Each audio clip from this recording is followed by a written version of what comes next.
ویسے تو خوشیوں کا ہر تہوار خاص طور پر پاکستانیوں کا بلڈ پریشر بڑھا دیتا ہے، کیونکہ خرچے بڑھ جاتے ہیں۔ ایون عرب میں کہیں بھی یہ جو تہوار ہوتے ہیں، شادی کا تہوار ہے، عید کا تہوار ہے، کوئی بھی ہے، اس میں ڈبل خرچے شروع ہو جاتے ہیں اور گھروں میں لڑائیاں، میاں بیوی کے درمیان لڑائیاں، دماغی طور پر انسان خشک ہو جاتا ہے۔ تو اس میں جتنا آپ صبر کر سکیں، جتنا آپ کول رہ سکیں، اتنا ہی بہتر ہے، ٹھیک ہے۔ قربانی آج کل آتی ہیں، کوئی لاکھ روپے 70-80 ہزار روپے کی قربانی آتی ہے۔ اگر آپ کے پاس پیسے نہیں ہیں تو نہ دو، کوئی ضرورت نہیں ہے 2-4 کلو چکن کا گوشت لا کر کھا لو، کوئی فرض نہیں ہے۔ اگر آپ کے پاس پیسے نہیں ہیں تو ضرور مقابلہ کرنا، بھی وہ اس پر آپ کو ہے گی، اس بہن کو ہے گی، ان کو ہے گی تو میں بھی لازمی کرنا، گوانڈیوں کو ہے گی تو میں بھی لازمی کرنا۔ ہاں، تو اس میں کوئی حرج والی بات نہیں ہے۔ اگر پیسے نہیں ہیں تو بھائی قربانی نہ دو، کوئی ایشو نہیں ہے، آپ کی آدھی ٹینشن کم ہو جائے، ٹھیک ہے نا۔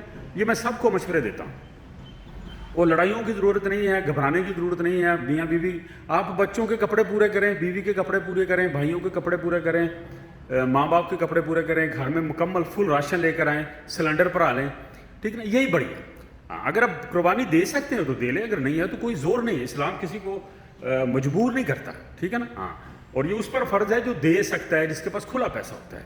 ہاں، تو ایسا کوئی ٹینشن لینے کی ضرورت نہیں ہے دوستوں۔ کسی کے ساتھ کوئی حصہ رکھ لو پھر بھی ٹھیک ہے۔ اگر کوئی کہتے ہیں کہ گوشت ہوتا نہیں، اسی گھر ڈیگتے رہنے ہیں، عصر ویلے ہوتا، تو پہلے آپ چکن پکا لو بھائی۔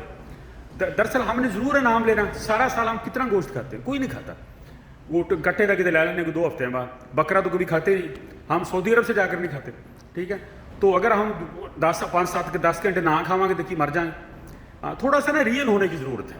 اگر آپ دیکھو نا، اگر آپ کا بی پی بڑھ گیا ہے، آپ اپنے بہن بھائیوں سے ادھر ادھر سب سے لڑ رہے ہیں، تو یہ تو سب سے بڑا گناہ ہے کہ آپ حقیقی رشتوں کے ساتھ اپنا خون گرمائیں صرف ایک فرض کے لیے کہ میں نے قربانی دینی ہے، میری قربانی قبول ہوگی۔ تو یہ ایسی قربانی قبول نہیں ہوتی جب آپ 10 قسم کے لوگوں کو ناراض کر کے قربانی کرتے ہیں۔ تو اس کا بہتر حل یہی ہے کہ اس قربانی کے پیسوں سے اپنے گھر کے خرچے پورے کریں، کپڑے لے دیں، اور گھر میں کوئی 4-5 کلو چکن لیں، پیس پوس بنا لیں، تکے تکے بنا لیں، اس کو کوئی انعام نہ لو لوگوں کو۔ دراصل ہم قربانیاں معذرت کے ساتھ قربانی کرتے ہی اس لیے ہیں کہ لوگوں کو نظر آئے کہ انہوں نے قربانی کی تھی۔ ثواب کی نیت ہم میں سے کسی کی ہوتی نہیں، ٹھیک ہے نا، اور دلوں میں کوئی نہ کوئی ہوتی ہوگی، لیکن زیادہ تر ہم صرف مقابلہ کرتے ہیں، قربانیوں میں مقابلہ کرتے، بڑا بکرا چھوٹا بکرا، اسی بڑی ویڑ لئی، اسی بڑا چھترا لیا، اسی انہوں نے دساں گے، اسی انہوں نے کریں گے، چادراں چونجرا پا کے ببو اگے گیڑے بھی کڈنے انہوں نے۔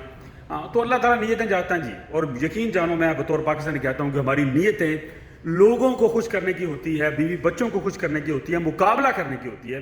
ثواب کی نیت ہم میں سے کسی کی ہے ہی نہیں۔ اگر ٹوٹلی ہماری ثواب کی نیت ہو تو ہم کوئی قربانی کریں نا، کیونکہ ہم نماز ہی نہیں کوئی پڑھتے، 90% لوگ نماز ہی نہیں پڑھتے، کسی کے ساتھ اچھے منہ بات نہیں کرتے، حسد ہم سب کرتے ہیں، چور ہم سب ہیں، ہماری حکومتوں سے لے کر نیچے تک سب فراڈ ہیں۔ تو ہم نے قربانی کر کے کون سا بھی جنت کما لینی؟ ہماری یہ پرائرٹی نہیں۔ ہم نے تو دسنا بھی اسی بھی قربانی لئیے۔ ہاں، تو زیادہ خون مت کرمائیں، لڑیں مت، گھبرائیں مت۔ جو 60-70 لاکھ اپنے قربانی پہ کرنا نا، گھر میں خرچہ کریں، 2 سلنڈر کٹھے پروا کے رکھیں، بیوی کو چوڑیاں لے دیں، بچوں کو بازار میں لے جائیں، یہ زیادہ ثواب ہے۔ ہاں، مقابلہ کرنا جیسی قربانی لئی تسی لئی تو انہیں لئی، دسی بھی لے لی سی، اسی اس تو بڑی لئی سی، تسی ایک لئی سی، 2 لئی سی۔ ہاں، تو اس قسم کی بناوٹ سے نکلیں جناب۔ اللہ تعالیٰ آپ کے دل کی 1000 پرتوں کے نیچے بھی آپ کے اندر چھپی ہوئی خباثت کو جانتا ہے۔ دعا میں یاد رکھیے۔